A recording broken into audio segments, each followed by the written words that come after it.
Amen. Amen. Na ningeuza tu praise and worship muweze kukaa. Bwana wabariki sana kwa kazi mnaofanyia Mungu nzuri.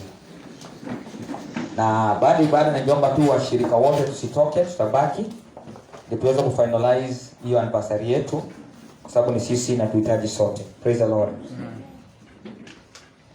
Bila kupoteza wakati, baada ya ibada hii kuna mahali tunaenda huko sehemu za Wangige, kuna conference ya leaders. Nienda kuhudumu huko baada ya ibada. Kwa hapo na leader ataka kuandamana na mimi. Karibu sana. Amen. Leo nataka kuongea about ujumbe wangu ni kuhusu the need of God. Hitaji la Mungu. Kila mmoja sema hitaji la Mungu. Wao tunasema kwamba sisi ndio tuko na mahitaji na tunakuja mbele za Bwana tunaleta mahitaji yetu kila wakati. Hata hapa ile maombi tumeomba mchana, wengi tumepeleka mahitaji yetu kwa Mungu.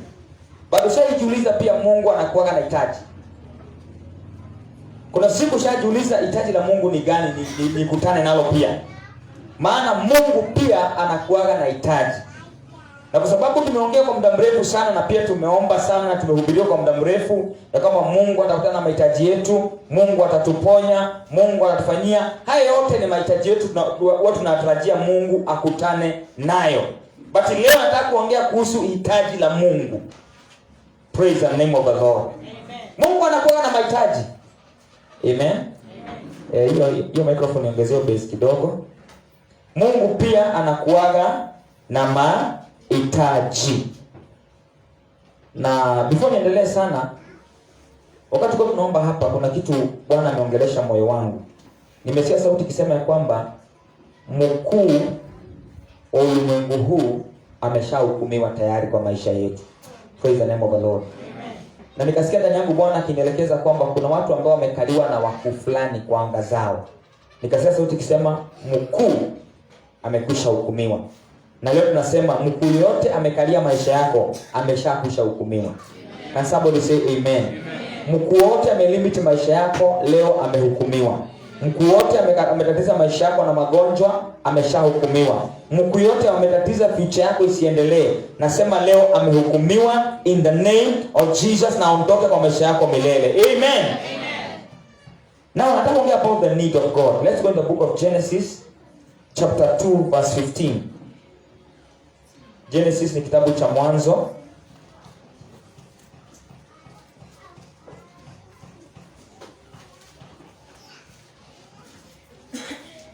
Mwanzo chapter 2 verse 15.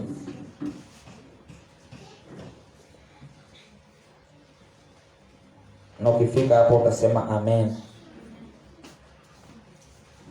Nitasoma.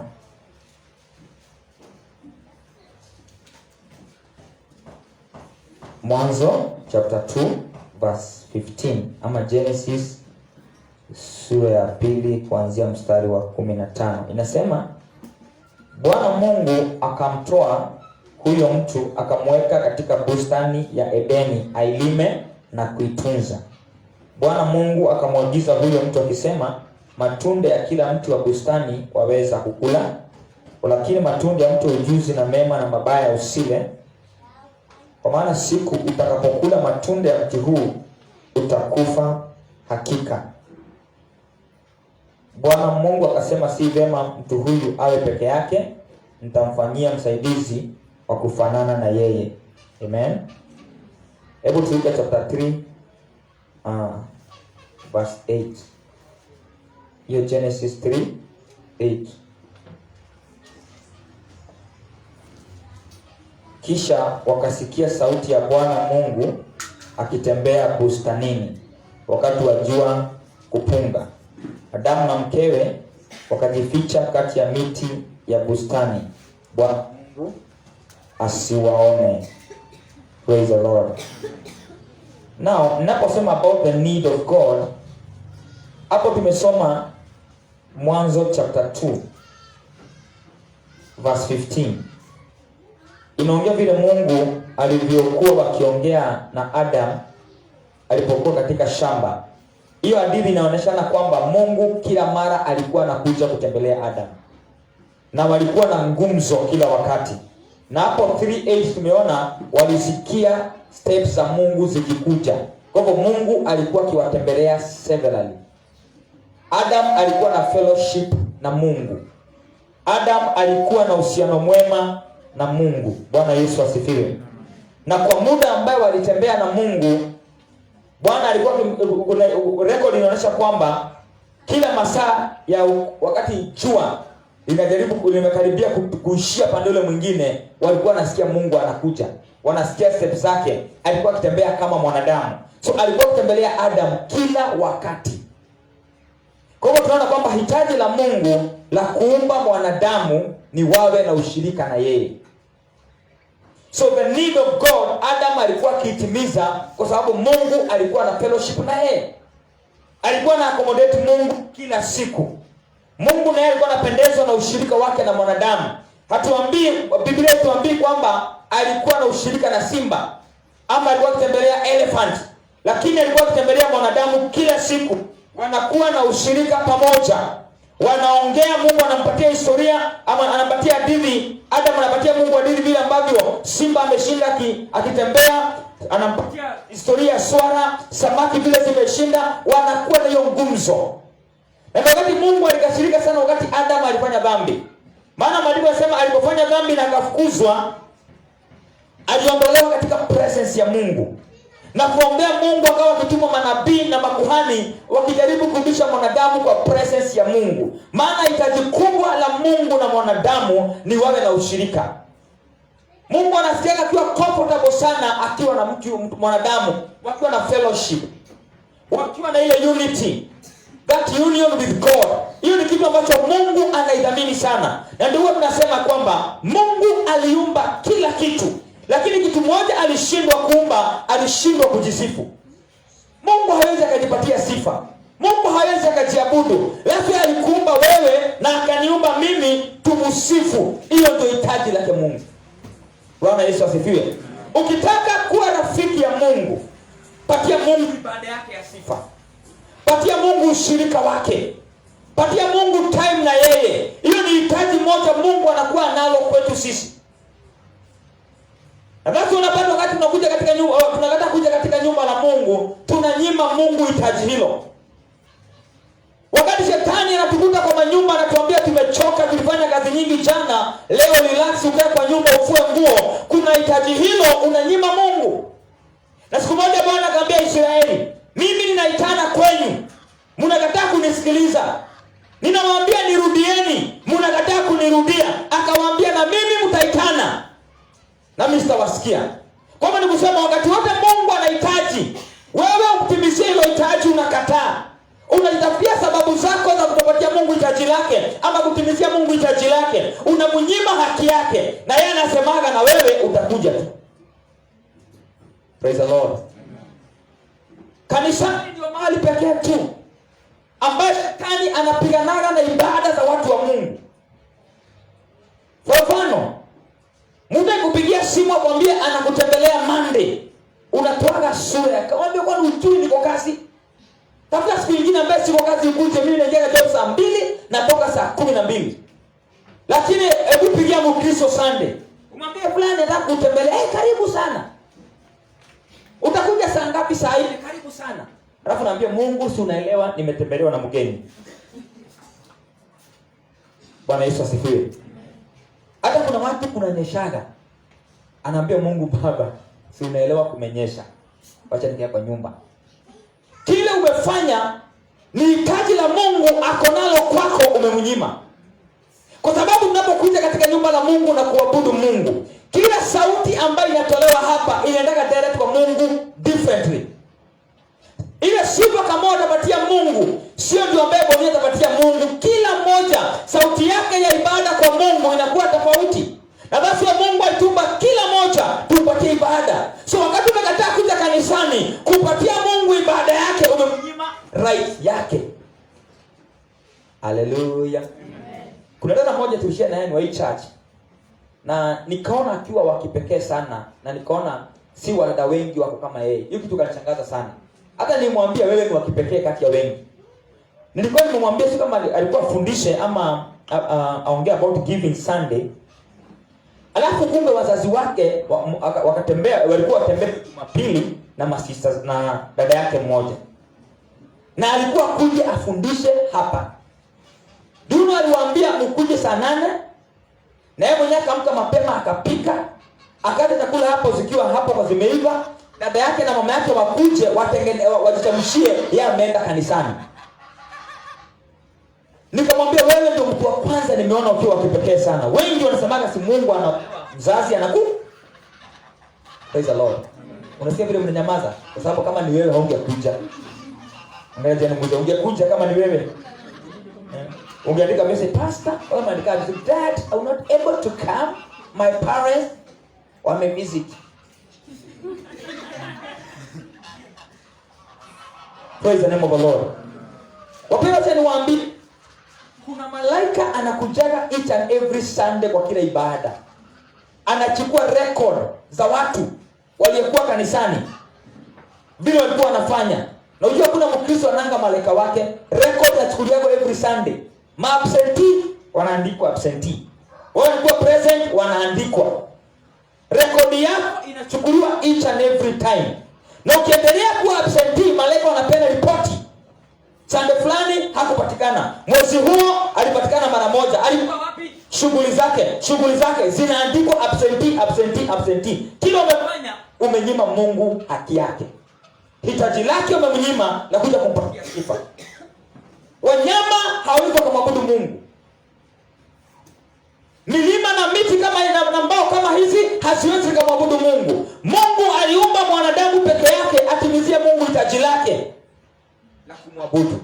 Hakukujaji misho mingine hata kanisani kupatia Mungu sifa na utukufu. So wakati kumejaa na baridi, unasema utaenda kanisani, Mungu anaelewa kuna baridi, ujue umenyima Mungu hitaji lake. Na yeye anasema utakuja kumtafuta na yeye atakunyamazia.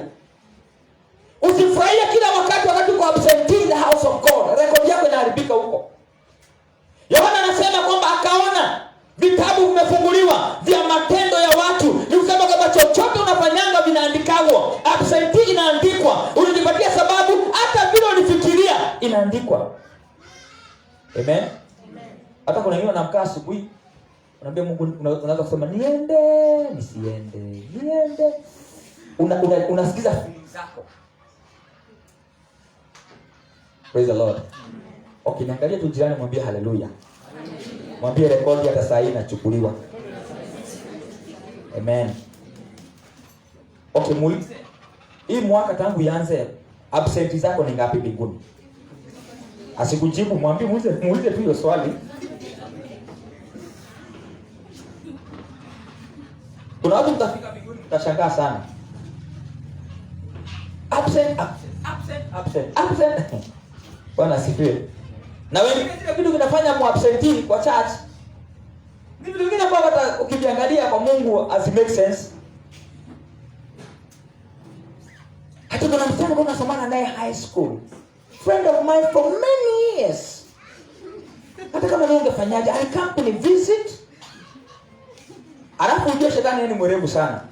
Unakosa kuja kanisani, unabaki kimpikia, unapikia hawa wageni, and then unakuja kama saa 9.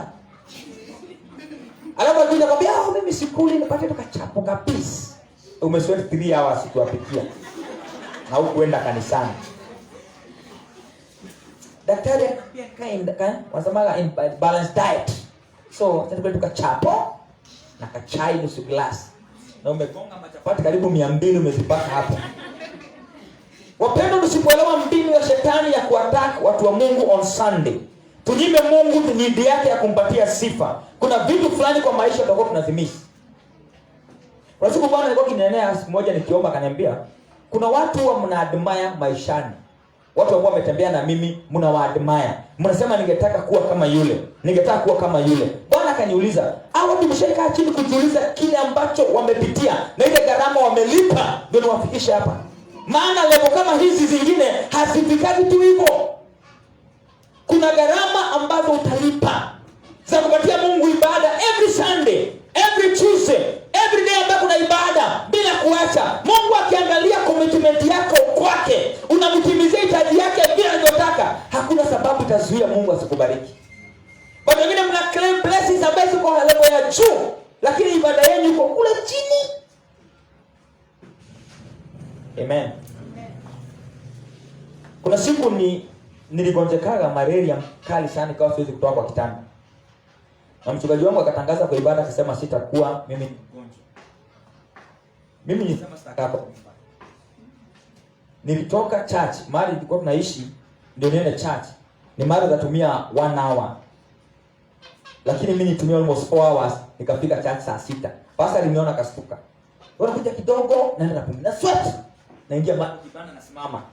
Napumzika kidogo. Mara yangu ilikuwa na pump sana, nilikuwa na mwili wangu ulikuwa mgonjwa. Mchungaji aliona nimefika kanisani, hata kastuka sana. Maana bila alikuwa ameniacha asubuhi, nilikuwa very worse. But nikasema mimi siwezi kaa kwa nyumba Sunday. Nikajikokota. Nilipofika ibada, hiyo injili ilihubiriwa ilikuwa inakuwa kunusu maisha yangu. Nika-connect nayo na Bwana akaniponya.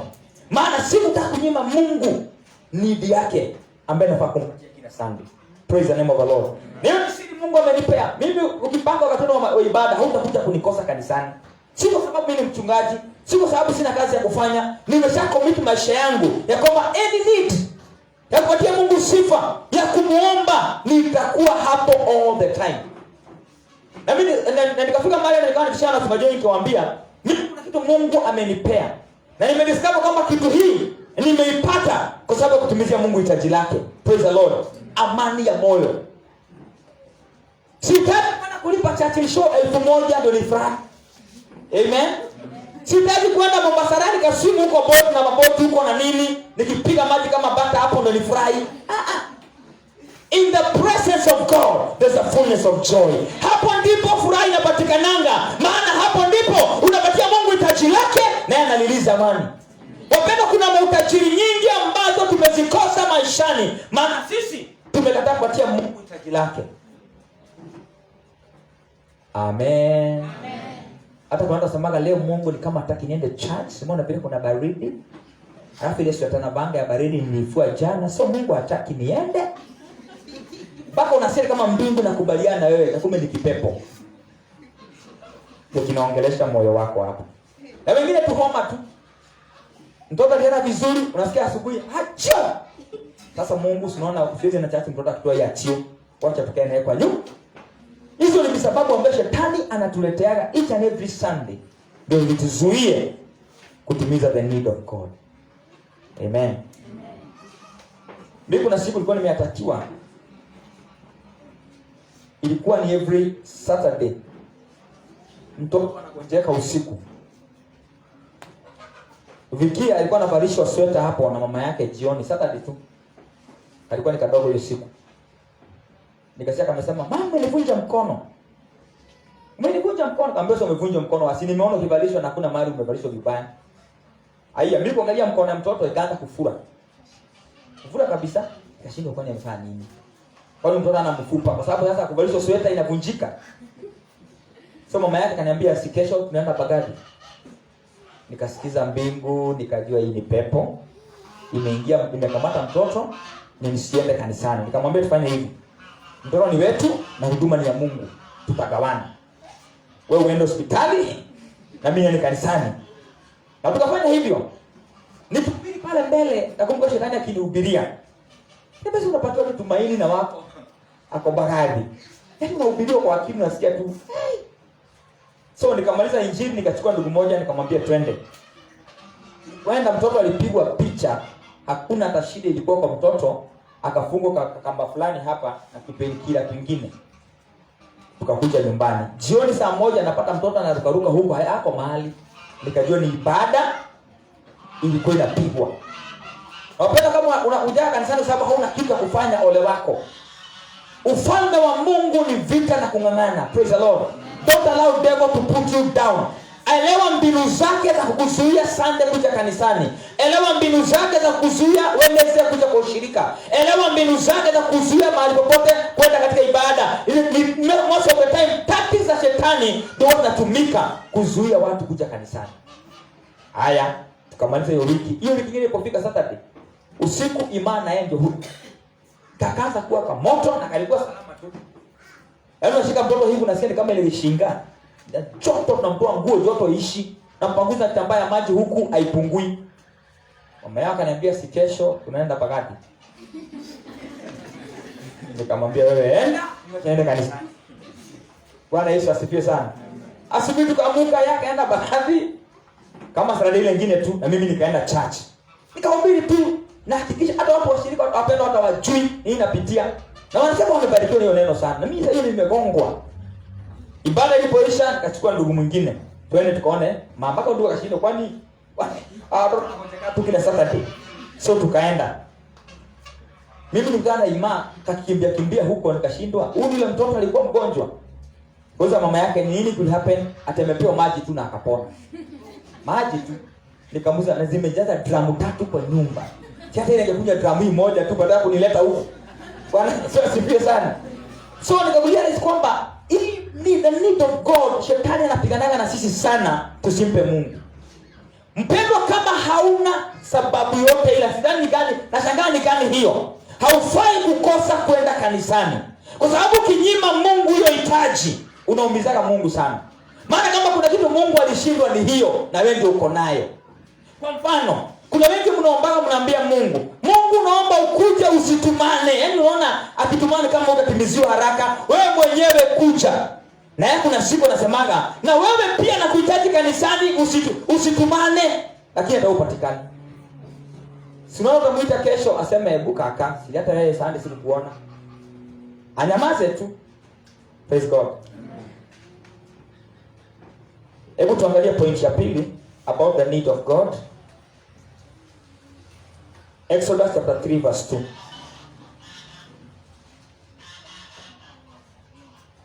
So tumeona the need moja ya kwanza ya Mungu ni yako wewe. Be available for him. Praise the Lord.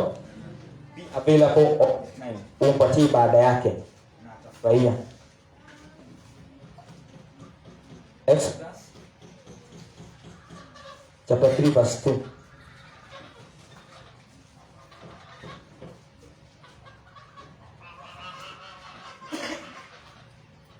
Ikifika hapo sema amen. Exodus ndio Kutoka 3 kuanzia 2.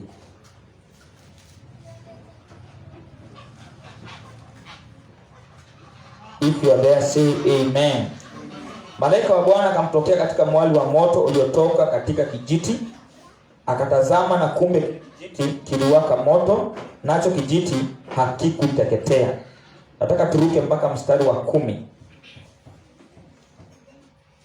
Haya basi nitakutuma sasa kwa Farao ili upate kuwatoa watu wangu hao wana wa Israeli katika Misri. Now, hii ni hadithi nyingine very interesting about the need of God.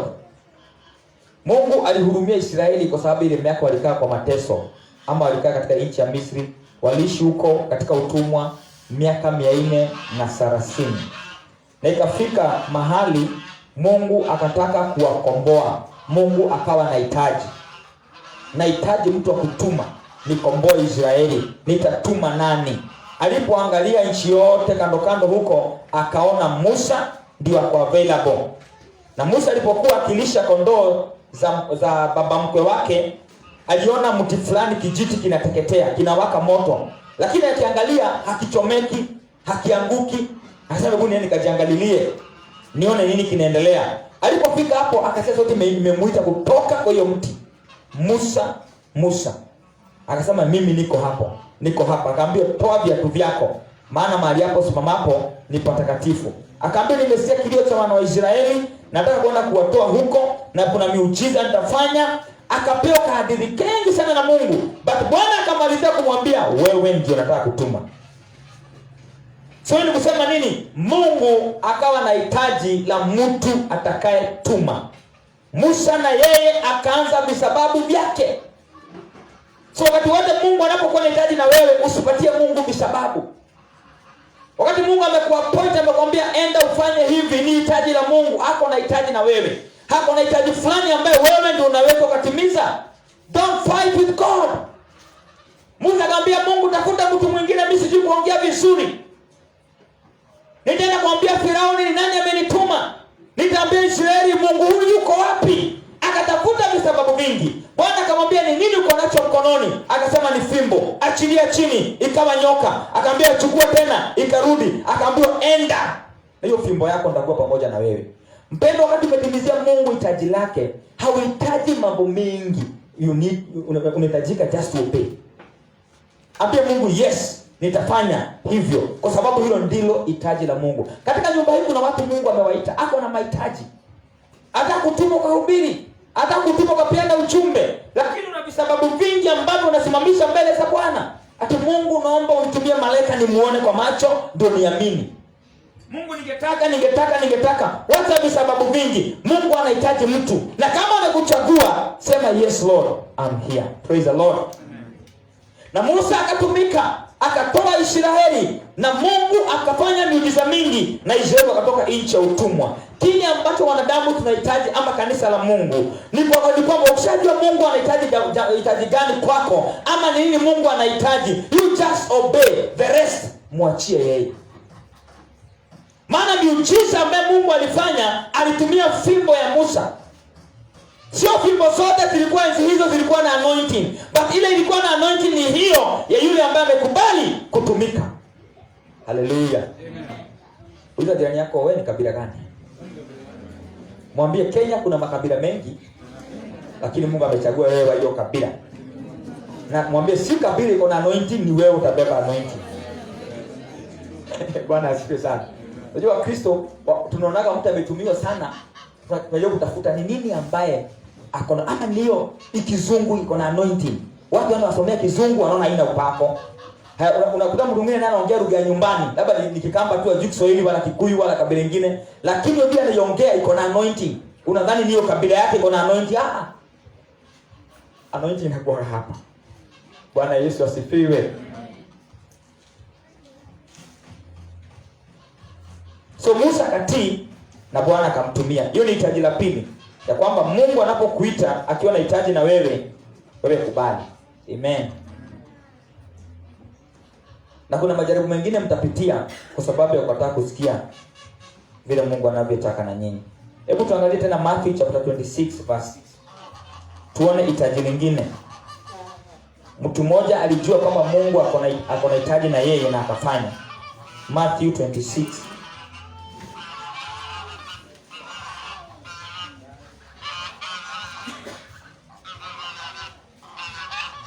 verse 6.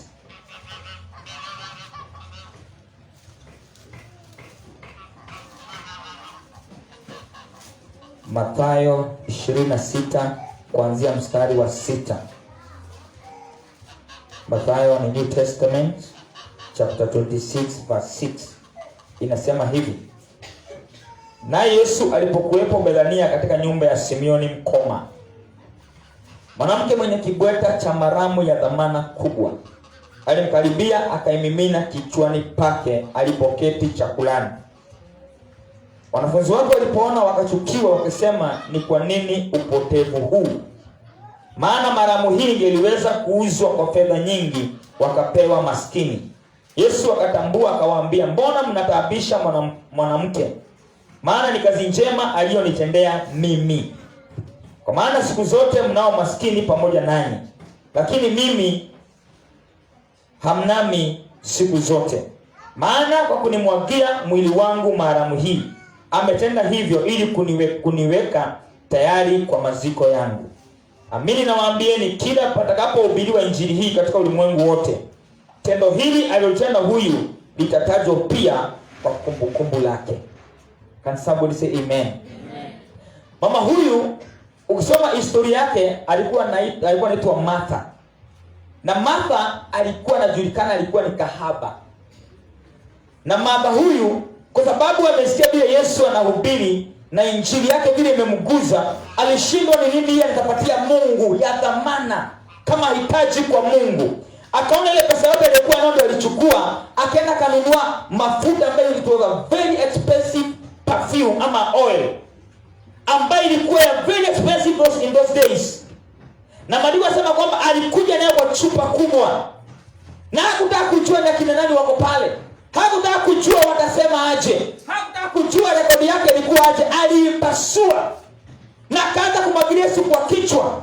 kwa miguu, na akaanza kumpanguza. Kwanza alianza kumpanguza na nywele zake, na machozi yake akamuosha nayo, akampanguza na nywele yake, alafu kisha hiyo mafuta yake akamwagilia na akampaka. Kile ambacho mama alifanya ni nini? Alidefy ambaye Yesu alikuwa nayo, na wanafunzi hawakulijua. Simeoni huyu hakujua hiyo nida, but huyu mama aliyekuwa kahaba, aliyekuwa na rekodi mbaya, yeye aliyejua hitaji hilo, na akaja akalitimiza. Na kutoka pale Yesu akaambia wanafunzi wake, msisumbue huyu mama, maana hii mafuta amenipaka kwa sababu ya kifo changu.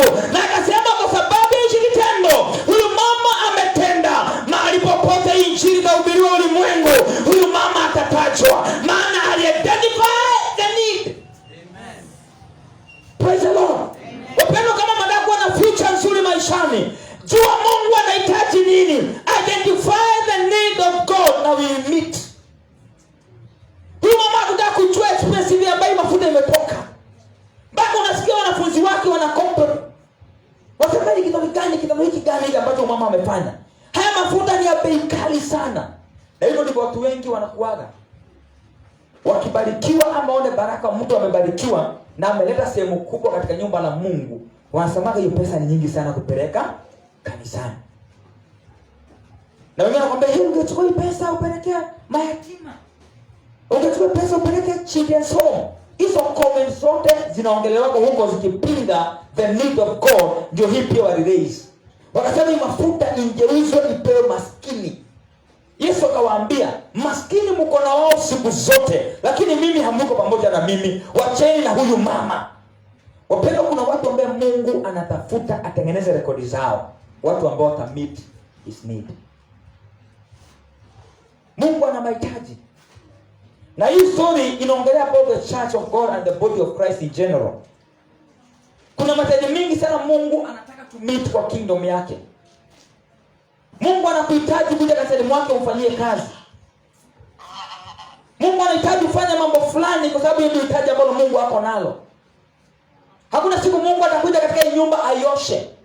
Lakini wakati unakuja na kuiosha una meet his need. Maana nyumba ni yake. Pasa huku si kwangu, Bwana asifiwe. Kwangu ni Kabiria. Kwa hivyo hii nyumba inakuwa ni ya Mungu. Wakati umekuja kumsifu hapa, ni Mungu tunakuja kusifu. Kazi yote inafanyika hapa ni ya Mungu. So wakati unaifanya una meet the need. Oh, praise the Lord. Na watu wote ambao wana meet the need of God, maisha yao, historia yao, rekodi yao inabadilikaga. Yesu akawaambia ya kwamba huyu mama malipopote injili hii itahubiriwa duniani kote, atatajwa. Hatatajwa akiwa kahaba mama, hatatajwa akiwa mama alinyang'anya watu waume wao, atatajwa kwa kitendo aliyekifanya. Na wewe meet the need of Jesus, na utatajwa mahali popote ulimwengu utakuwa. Praise the Lord. Amen. Meet the need. Mungu ana mahitaji wapendwa. Kuna wakati kanisa lake linavamiwa na mapepo. Anahitaji mtu kusimama kwa pengo aliombee. Sio wakati unapojifunga, unakuja kanisani usiku kuomba, unakuja mchana ujifungia hapa unaomba na unaombea kanisa la Bwana. Kila umefanya umechukua the need of God na umemeet the need of God. Hao watu maisha yao yanakuwa tofauti sana na watu wa kawaida. Bwana Yesu asifiwe. Akisha kwamba umeidentify the need ya Mungu na umeitimiza. Amen. Usiruhusu shetani akukatishe kile ambacho unafanyia Mungu. Nilikuwa tunashare na mchungaji mwingine siku nyingine, akawa akisema kuna church iko Nigeria ya bishop fulani anaitwa Oyedepo, wengi mnamjua. Yule mtu wa Mungu ninampenda sana na mheshimu sana because the father ni father wa gospel in Africa, ni one of the fathers. Na akawa kitukisha anasema kanisa la huyo pastor ambaye Mungu amebariki iko Nigeria, iko na more than 80,000 seaters capacity. Watu wengi sana. Na wamama wa hilo kanisa walisema hawatakuwa na ruhusu kulipa kampuni yote ama watu yote wale wanakuja kuosha kanisa ambayo wao wanapokea baraka.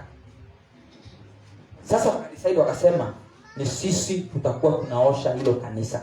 Hatutakubali mtu wa nje atuoshe madhabahu. Atujue hawa watu ni wakina nani na ni mambo gani wanafanyanga huko, so we will not allow them to do that work. Hawa mama wengine mpaka wanakujaga na chopa, ndege inapakiwa airport zawe, anachukua gari, anakuja anajifunga leso, anaosha kanisa. Yaani wale wamama wanaosha kanisa hilo ni mabilionea. Lakini hapa Kenya wale wameinuliwa wanatoroka kanisa. Most of them. Instead ya hiyo baraka Mungu amekupatia kupitia kanisa, ukuje hiyo baraka uitumie hapa kuosha kanisa, na Mungu ambaye Mungu hapa ndipo nilibarikia. Let me participate to these blessings. Most of us wanatorokaga, wanatumanga pesa. Siwaambie nitawatumia tu ya sabuni. Hiyo mitungi ni ngapi? Nimetuma 500. Bwana Yesu asifiwe. Mungu akikuangalia, anaona kabisa ile madhabahu ambayo unafaa kuja kuiosha wewe mwenyewe ubarikiwe, umeiondokea ukafikiria ni ya watu fulani. Na basi unaona wapendwa, siku hizi wale watu Mungu atatembea na wao, sio wale mnafikiria. Ni watu ambao wana meet the need of God. Ndugu mmoja tukao tukishana yake akaniambia, walienda mahali na mchungaji wake. Mchungaji wake akamwambia, "Na yule mzee unaona akiinua mikono hapo akiworship akilia Mungu." Yeye akamwambia, "Nimemuona. Huyo mzee ukile gari atambea nayo ni 6 million. Na juzi amepledge kwa church yao project walikuwa nayo 5 million. Na siona hii machozi yatoa, siona si shida yako nayo, ni Mungu anapatia ibada." Akamwambia, "Sasa unataka kujua the true worshipers ni watu kama hao. Wako na imani yote lakini wameiweka kando, hawaidhamini, wanapatia Mungu sifa zao." And somebody say amen. Uliza jirani yako, ukifika hiyo kiwango na unaosha kanisa, unaweza kuja kuosha ama utatuandikia watu? Ati no, niko na appointment na my lawyer. Afu baka kizungu na chinchingi my lawyer.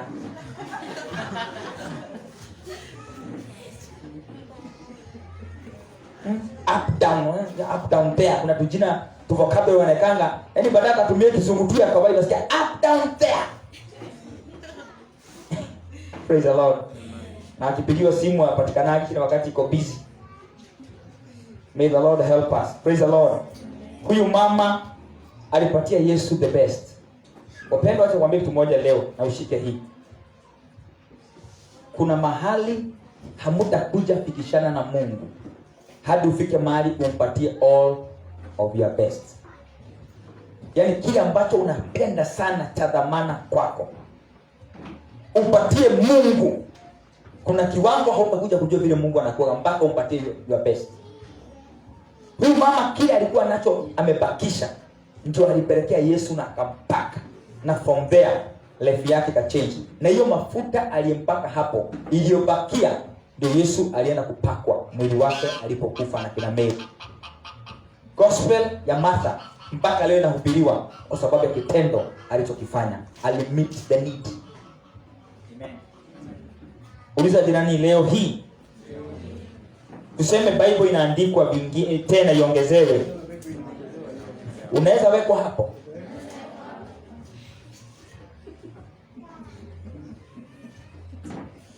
Kuna historia mama mwingine pia anaitwa Anna in the book of 1 Samuel. Actually soma chapter 1 verse 9.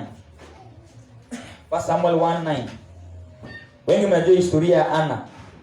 Maandiko yanasema kwamba Anna alikuwa anadhihakiwa na mke mwenza anaitwa Penina. Na akawa akimlilia Mungu ampe mtoto for many years.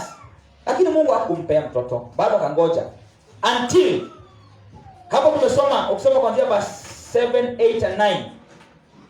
Walipoenda Shilo ni mahali ambaye hekalu la Mungu lilikuwa.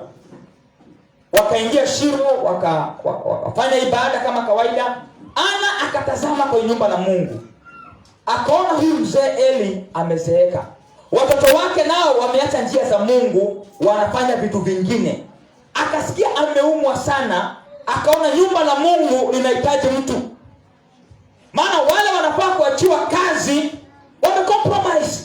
Mzee huyu naye amezeeka. So nyumba la Mungu linaachiwa nani? Akachukua hiyo need. Na akaona kabisa Mungu anahitaji kuleta mtu. Na maana hapatikani, akainua imani yake akamwambia Mungu, leo kama unaweza nipa mtoto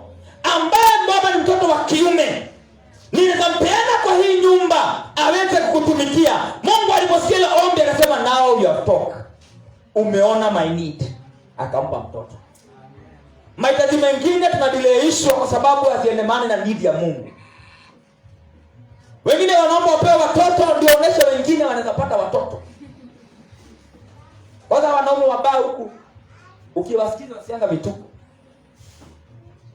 Sasa wewe unabaki na mtoto mmoja na akipata accident za watoto wengi yaani kuzaa watoto na kupata watoto imekuwa kama jambo la kawaida kwa watu wengi.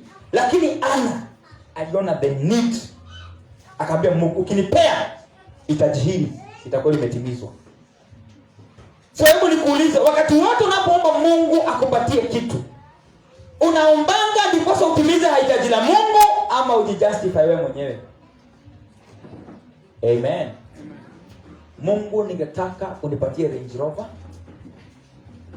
lakini motive yako ni uende ushago utishe watu wa nyumbani, wajue familia yenu pia imezaa mtoto andaeta Range Rover. Hiyo motive. Mungu anasema huyu wacha kwanza akae. Lakini mtu ambaye anaambia Mungu, Baba naona sometimes kunanyesha, watu kutoka area mbalimbali, Bwana kanisa letu umetupatia watu kutoka mbalimbali wana struggle kucha. Ukanipea Nissan leo hii, naweza beba hawa watu ndio nawaleta kanisani. Mungu anasema now you have talk. Itaachiliwa. Amen. Bwana Yesu asifiwe. Tukimeet the need of God, anga zetu zinafunguka. Can somebody say amen? Ana akapewa mtoto na akampeleka hekaluni na alipompeana kwa Mungu, kumbe time ambaye Samueli alipeanwa ndio Mungu alikuwa anahitaji mtu wa replace Eli. Kwa hivyo lazima sisi kama Wakristo to identify the need. Ambaye jirani yako identify the need of God. Hapa tukakale chini tu, kazi yako tu ni kuangalia ibada. Hao watu wanaimba vizuri na hakuna need unaona. Hiyo choir wamejaribu. Hiyo mhubiri vizuri. Alafu tunakuwa na mchwa kakibeti. Chwa! Bwana sifiwe sana. Mungu anauliza, kwa sababu umekuwa kwa nyumba langu, ni hitaji gani langu umeona unafaa kutimiza? Kwa sababu si kila wakati Mungu tupatie, tutendee, tufanyie. Sometimes meet the need of God. Identify that need. Mungu, nyumba lako ungetaka nifanye nini? Kanisani mwako ni hitaji gani uko nalo ungetaka Mungu nikutane nalo? Ndio watu Mungu anatafuta. Na akiwapata maisha yao inabadilika. Ona Ana life yake ilibadilika. Martha life yake ikabadilika. Musa maisha yake ikabadilika. Maana wali meet the need of God. Wengine maisha yetu tunataka kubadilika kwa sababu kila wakati ni sisi tu. Na tunakuwa kila wakati kama ambulance. Tunangoja ifanyike kitu, tukimbie kwa Mungu. Hiyo level lazima tutoke from today kwa jina la Yesu Kristo. Lazima tuache kutafuta Mungu sababu tunataka atupe. Wacha tumtafute maana ni Mungu na tumpatie ibada yake. Amen. Amen. Kuna historia nyingine ya mtu aitwa Zakaria. Ukisoma kitabu cha Luke chapter 1 verse 13. Hatutasoma, nitaelezea tu kwa sababu ya time. Zakaria alikuwa kuhani. Na Mungu mwenyewe anataka kuokoa Israeli wanadamu. Atume Yesu Kristo akuje atuokoe. Na sasa maana ile utaratibu ulikuwa umewekwa, ilikuwa Yesu hawezi kuja hivyo ni mfalme. Lazima atafutiwe mtu wa kumtengenezea njia. Hata mnaona Kenya rais hawezi kuja mahali bila mtu.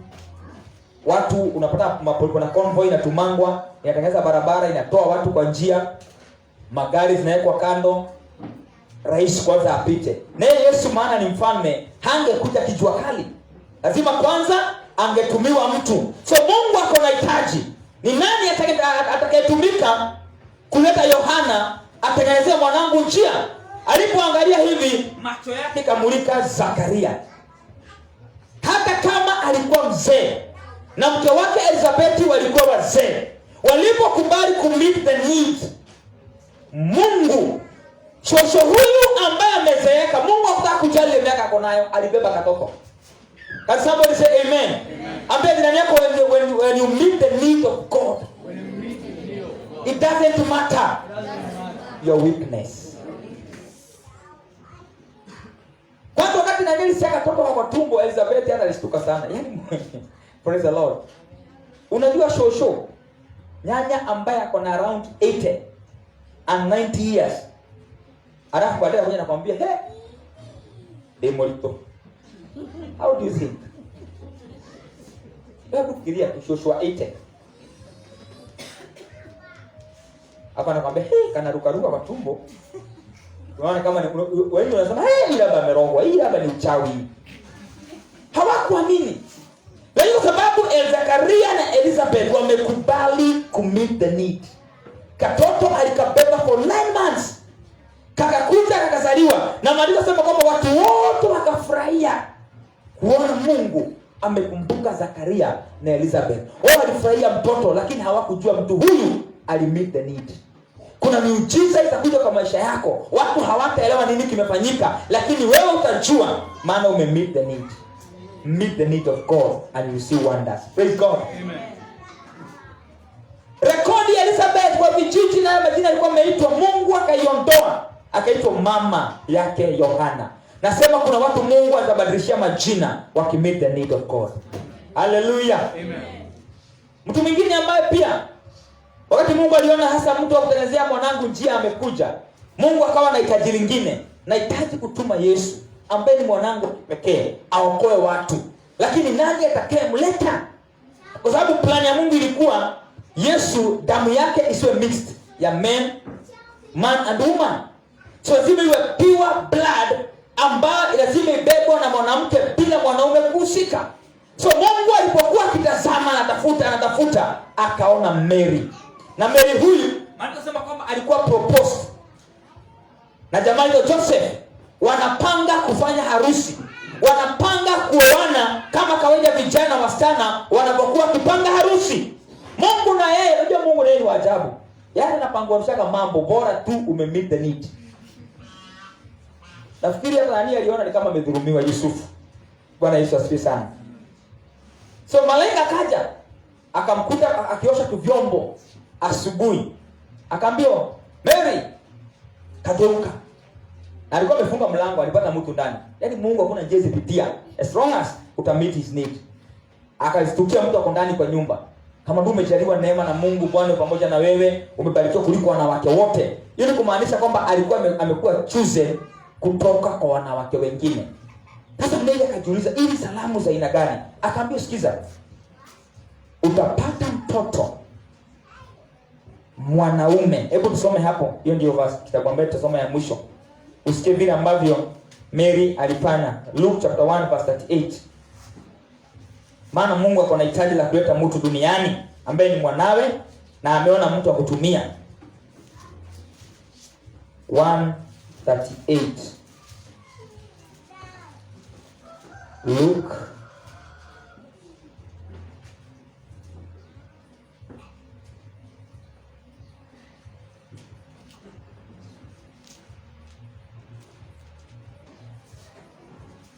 chapter 1 verse 38 inasema, Mariamu akasema, "Tazama mimi ni mjakazi wa Bwana, na iwe kwangu kama ulivyosema."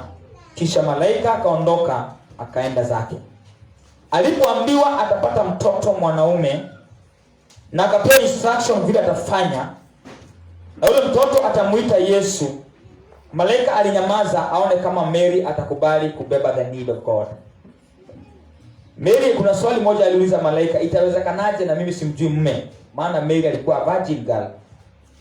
Akaambiwa, "Uwezo wa Mungu utakufunika, na kile kitazaliwa kutoka kwako ataitwa mtakatifu, mwana wa Mungu." Mary akasema, "Let it be according to your word." Akakubali. Baada ya miezi kadhaa akaonekana ni mjamzito. Yusufu na yeye wedding imebaki miezi 2 ama 3. Akaona mtu hapa tu ni kuvura na vura.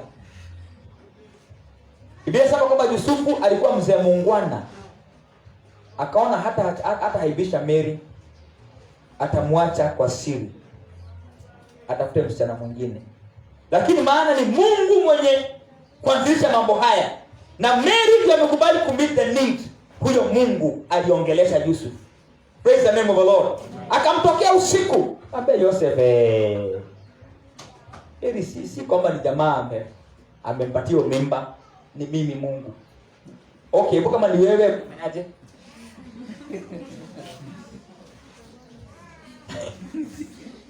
Utaona nikarumanzira hapa ama mtazamaji. Yaani Mungu anakuambia ni yeye. Hiyo mimba fiance yako ako nayo ni kwa uwezo wa roho wangu. So Yusufu akakubali na akaenda akachukua Mary. Mungu unapo meet need yake, kama kutakuwa na any case atadili nayo. Hallelujah. Amen. Kama kutakuwa na any swali atadili nayo, maana umekubali ku meet his need. Wapenda niwaambie, tukubali kuanzia leo kupatia Mungu kile ambacho ni chake. Mpatie moyo wako, mpatie huduma yako, mpatie kile ambacho anahitaji. Meet the need of God. Na kama kutakuwa na kesi ama chochote, atadili nacho, maana yeye ni Mungu na huwa hashindwi. Hey, hallelujah. So, hizi vitabu zote tumesoma ni watu ambao walikubali ku meet the need of God. Sijui nani leo hii amesikia neno angesema hata mimi Bwana ningetaka ku meet your need. Siku moja napoenda kumaliza, Elijah ile kisima alikuwa na chakula kimeisha. Mungu alimwambia enda Serafa, kuna mama nimemwagiza akulishe huko. Na Elijah alipoenda huko akapata mama ako na kamkate kadogo, amebakisha wapike na mtoto wake wakufe. Lakini ndani ya moyo wake Mungu alikuwa ameandaa huyu mama. Elijah alipofika akamwambia usinipe maji nikunywe. Alipokuwa akienda kumletea maji akamwambia na uniletee pia kamkate kadogo nikule. Akamwambia mimi sina mkate, nimebakisha kikombe kadogo na ndio kamebaki mimi na mtoto wangu tukule tukufe. Elijah akamwambia endo unipikie kwanza. Huyo mama akameet the need of the servant of God. Kale kaunga kadogo akapika akamletea. Alipokula unabii ukatoka. Sheke kapaya. Bwana anasema hiyo chombo chako cha unga hakitaisha, mafuta haitaisha hadi ile siku mvua itanyesha. Mama unga ikajaa mahali pale kwa sababu ame-meet the need of God. Na wewe wapendwa, mchana huu wa leo inuka sasa, Bwana nataka ku meet your need today. Sitaki kutangatanga na huko nikitafuta kutembelewa na wewe. Let me meet your need today. Na Mungu na yeye ataingilia kesi yako. Can somebody say amen? Watu wengi tuna struggle in Nairobi, maana tumetaka ku meet the need of God. Mungu anapotuongelesha tunafanya mioyo yetu kuwa mizito. Mungu anapotaka kufanya kitu unang'ang'ana kufanya hilo jambo hilo, unakataa ku meet the need of God. Na Mungu anakutazama kwa umbali, anasema kama umekataa, pambana kwa uwezo wako uone. Huyu mama kama angekataa kupikia Elijah hivyo alivyosema, ingekuwa hivyo, angekula na mtoto wake na baada ya siku 3 ama wiki waende. Kwa hivyo kama unataka kuona breakthrough yote kwa maisha yako, meet the need of God. Praise the name of the Lord. Umeona the need ambayo unafaa ku meet today? Umeanza kuiona ama bado mhubiri endelee mpaka uione? Praise the Lord. Wengine mko hapo nyuma, kuna siku uko na abudu hapo kwa sababu sauti imekuambia join choir. Nasema bado mimi ni mgeni, wacha kwanza niangalie. Ukakataa ku meet the need of God. Siku moja ukiomba Bwana akwambia join your group, fanya kazi ya Mungu hapa, fanya kitu fulani, kuona kuja hapo nafanya kitu fulani, lakini wewe bado unasema wacha ningoje. Hizo ndio vitu ambavyo vinafanya baraka zetu zinakuwa delayed. Kitu yote utasikia umeelekezwa hapa kanisani, si mawazo yako.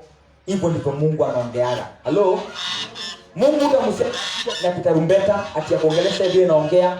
Mungu anaongea na ina maana yetu. Anakuelekeza na anahakikisha umeunderstand kile amesema. So kazi yako ni nini? Ni kuinuka na kufanya hivyo ambao umeambiwa. Na ukifanya una meet the need. Amen. Bwana Yesu asifiwe. Can somebody say amen? Amen. Okay, sema Bwana Yesu, nisaidie kuanzia leo. Hitaji lolote utakuwa nalo, unielekeze, nitalitenda. Sitabishana na wewe tena, nitafanya unavyoniagiza. In the name of Jesus. Amen.